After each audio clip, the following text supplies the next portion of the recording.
নমস্কার, আমি রাজশ্রী। আমার বংশানাসি ফ্যামিলিতে তোমাদের সবাইকে জানাই ওয়েলকাম। আজ ছিল শনিবার, স্কুল থেকে এসে অল্প একটু ভাত খেয়ে রেডি হয়েছি। হ্যাঁ, চুলটাকে এই ওপরে তুলেছি। যেই গরম, যেই রোদ, বাপরে বাপ, কালো হয়ে যাবো এই রোদে। আমি সত্যি বলছি, এই 10:30 থেকে 4টের সময় স্কুলে গিয়ে গিয়ে আমার স্কিনে ট্যান পড়ে যাচ্ছে। যাই হোক, এখন ফাইনালি বেরোচ্ছি। না, আমার সাথে সঞ্জিত যাচ্ছে না, সঞ্জিত আমাকে স্টেশনে ছাড়তে যাচ্ছে শুধু। হ্যাঁ, তো তার আগে এই দোকানটা অনেকগুলো হজমি পাওয়া যায়, তাই আমি এই হজমিগুলোকে নিলাম, নিয়ে এখন খেতে খেতে চললাম। আর বাকি দুটো হজমি ব্যাগে করে নিয়ে যাবো। সব এখন খাবো না, সব এখন খেয়ে কি মরবো নাকি আমি।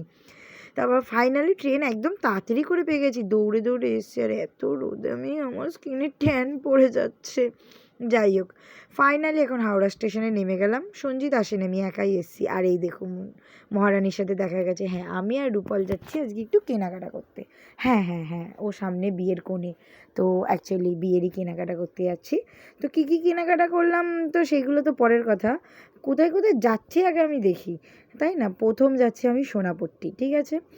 একটা দাদা আছে, সেই দাদা আর কি বলেছে সোনাপট্টিতে নামতে, সেই জন্যই সোনাপট্টিতে যাচ্ছি আর কি।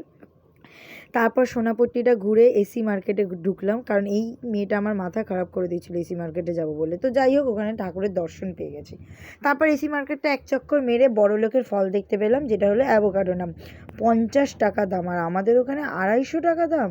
হ্যাঁ, তারপর এখানে একটা মিষ্টির দোকান দেখতে পেলাম, কিন্তু নিজেও খেলো না, আমাকেও খাওয়ালো না। তারপর আচার, শাড়ি, মোরব্বা, জুস, লস্যি, লেহেঙ্গা সব কিছু দেখলাম, কিন্তু আমরা কিছুই কিনলাম না, কারণ কি আমাদের এখানে দামে পোষায়নি। যাই হোক, তারপর আরেকটা বড় লোকিয়া ফল দেখলাম, যেটা নাম জানি না, কি জানি বললো একটা দাদাটা, কি ট্যাপারি না টেপারি।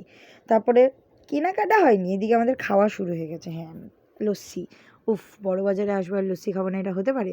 তো ফার্স্ট টাইম আমরা এই দোকান থেকে লস্যি ট্রাই করলাম, যে এই লস্যিটা পুরো ক্রিমি, ঠান্ডা, আলাদাই একটা সোয়াদ ছিল। মানে কি বলবো, খুব সুন্দর স্বাদ ছিল আর কি। যাই হোক, খেতে তো দারুণ লাগছিল।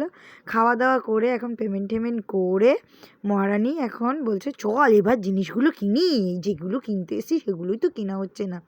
যাই হোক, এই যে আমরা কিনতে এসেছি অনেক ধরনের ট্রে, কিন্তু আমাদের এখান থেকে ভাল লাগলো না। আমরা আবার গেছিলাম নতুন বাজারে অটো করে, সেইখান থেকে গিয়ে সব জিনিসপত্রগুলো কিনলাম।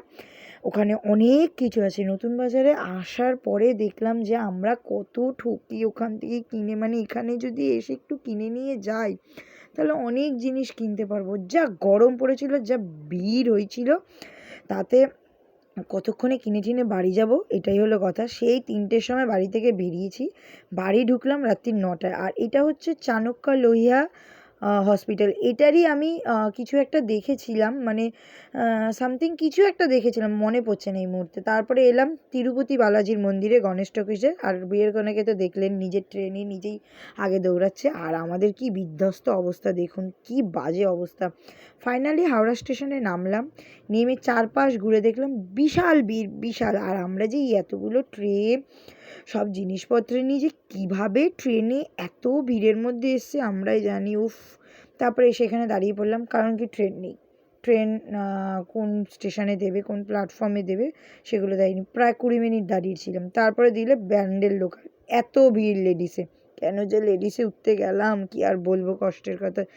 যাই হোক, ফাইনালি ট্রেনে উঠলাম, এত ভিড়ে চেয়ারে চিপটে একদম একাকার হয়ে গিয়ে তারপর টোটো করে এখন বাড়ি যাচ্ছি। কতক্ষণে বাড়িতে গিয়ে একটু এসির হাওয়া খাবো, আমি সেটাই ভাবছিলাম। যাই হোক, রূপলদের বাড়ি এলাম। তারপর রূপল তো এসি টেসি চালিয়ে দিয়েছে, ঠান্ডা জল টল দিয়েছে। আর মহারানী অফিস থেকে এসছে, মহারানী আজকে যেতে পারেনি। ভিডিওটা ভালো লাগলে অবশ্যই শেয়ার করবেন। রাধে রাধে।